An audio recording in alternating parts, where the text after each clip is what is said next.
আমার দিকে নেমে আসলো। আমি জীবনে এত সুন্দর রমণী দেখি নাই। আল্লাহু আকবার বলেন।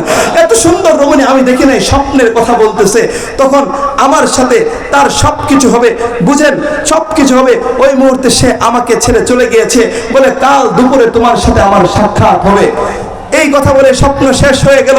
তখন পরের দিন যুদ্ধ, শামের পারস্যের সাথে যুদ্ধ করতে লাগলো। যুদ্ধ করতে করতে ইসলাম বিজয় লাভ করলো। আল্লাহু আকবার বলেন। হযরত কুদামা প্রত্যেকটা সাহাবীর সংক্ষেপ করে বলছি, কিন্তু প্রত্যেকটা সাহাবীকে খোঁজখবর নিতে লাগলেন যারা জখম অবস্থায় ময়দানে পড়ে রয়েছে। কিন্তু ওই বাচ্চাকে তিনি খুঁজতেছেন, পেরেশান হয়ে গেলেন, কোথাও তো বাচ্চাকে পাওয়া যাচ্ছে না। দৌড়ায় যখন হযরত কুদামা দেখতে পেলেন সেই বাচ্চা জখম অবস্থায় পড়ে আছে, তখন তিনি সেই বাচ্চার কাছে গিয়ে কান্না করতেছেন। কাহারে ছোট বাচ্চা রান্না করে খাইয়েছে সুন্দরভাবে, আরে যুদ্ধও ভালো করতেছিল, কারণ তিনি দেখতে পেলেন যুদ্ধের ময়দানে তার মতো সুন্দর যুদ্ধ বড়রাও করতে পারে না। আল্লাহু আকবার বলেন। কারণ তার বাবা, তার ভাই, তার সমস্ত মানুষ ছিল যোদ্ধা ছিল, এর জন্য সেও যুদ্ধের কসরত ভালো করে শিখেছে। আর আমাদের বাংলাদেশ শুধু ফুটাঙ্গি মারায়, আমরা কোনো কিছুই জানি না, কথা বলেন ঠিক কিনা? আর ইসকন সেদিকে সব অস্ত্রের ঝঞ্ঝনানি করেছে। প্রত্যেকটা তাদের মন্দিরে খোঁজ দিয়ে দেখেন, আমি বলবো প্রশাসনকে, দেখেন তাদের সেই অস্ত্রগুলো পাওয়া যাবে, কথা বলেন ঠিক কিনা? পাওয়া যাবে। এখন হয়তো সরিয়ে ফেলতে পারে, কিন্তু ভিডিও ফুটেজ বের হয়েছে।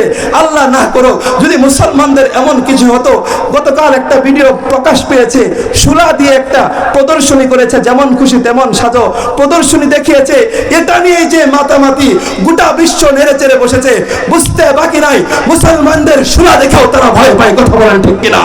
বুঝতে হবে তাদের যত বড়ই মিসাইল থাক, যত কিছুই থাক, ইসলামের সামনে তারা টিকতে পারবে না, কথা বলেন ঠিক কিনা? বলতেছিলাম ওই বাচ্চা যখন অবস্থায় রয়েছে, সেই বাচ্চা তখন বলতেছে, হযরতে কুদামা আপনি আমার এই জামাটা আমার আম্মার কাছে নিয়ে যাবেন, যুদ্ধের এই জখমকৃত জামাটা আম্মার কাছে নিয়ে যাবেন, কারণ আমি যে জখম প্রাপ্ত হয়েছি এই জখম থেকে তো আমি আর উত্তীর্ণ হতে পারবো না, আমি তো দুনিয়া ছেড়ে চলে যাব। আর আমার একটি ছোট্ট বোন রয়েছে, আমাকে ছাড়া ঘুমাতে পারে না। আপনি তাকে একটু সান্ত্বনা দিবেন যে তার ভাই তো আর কোনোদিন আসবে না, অন্যভাবে বুঝিয়ে দেন। এই কথা বলে তিনি বলতেছেন, হযরতে কুদামা আমার সামনে বেশে উঠছে, আমি মালিকের কাছে চলে যাচ্ছি। আর কালকে যে বলেছিলাম আমাকে আমার প্রিয়া ডাকছে, ও আমার জন্য অপেক্ষা করছে, আমি চলে যাব। আল্লাহু আকবার বলেন। স্বপ্ন দেখেছে আল্লাহ পাকের জমিনে যারা রক্ত দিবে, আর তাদের রক্ত জমিনের ফুটার পড়ার সাথে সাথে শহীদের রক্তকে আল্লাহ পাক মাফ করে দিবেন। আল্লাহু আকবার বলেন। শুধু তাদের জন্য হুর যা কিছু রয়েছে সবকিছু তাদের জন্য। সেই বাচ্চাও সেই থেকে পিছপা হয় নাই, সেই থেকে মাহরুম হয় নাই।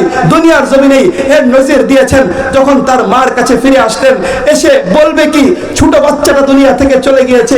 হযরতে কুদামা তো খুব হতাশ হয়ে গিয়েছে, মাকে কিভাবে বলবো? তখন ডাক দেয় পর্দার আড়াল থেকে, ওগো মা, আপনাকে ডাক দেওয়ার পর তার মা আসে। আসার পর হযরতে কুদামা বলে, আপনাকে সুসংবাদ দিব নাকি দুঃসংবাদ দিব? তখন বলে, যদি আমি শুনতে পাই আল্লাহর জমিনে জিহাদ করতে করতে আমার ছেলে শহীদ হয়ে গিয়েছে, তাহলে এটা আমার জন্য সুসংবাদ। আল্লাহু আকবার বলেন। আর যদি শুনতে পাই যে আমার ছেলে শহীদ হয় নাই, বরং গাজীর বেশে ফিরে এসেছে, এটা হচ্ছে আমার জন্য দুঃসংবাদ। তখন হযরতে কুদামা বলেন, শুনে রাখুন, আপনার জন্য সুসংবাদ, আপনার ছেলে বীরত্বের সাথে ইসলামকে গোটা পৃথিবীতে বিজয়ের জন্য যুদ্ধ করতে করতে শাহাদাত লাভ করেছে। আল্লাহু আকবার বলেন।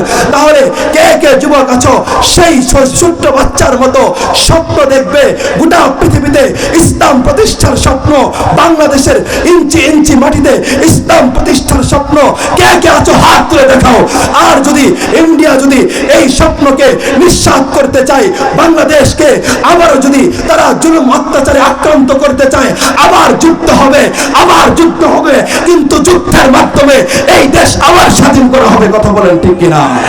যদি আমার দেশের সীমানা বন্ধু মুছে দিতে কেউ চায়, যদি আমার মাটির ধন সম্পদ লুটে নিতে কেউ চায়, যদি আমার পাহাড়ে আমার সাগরে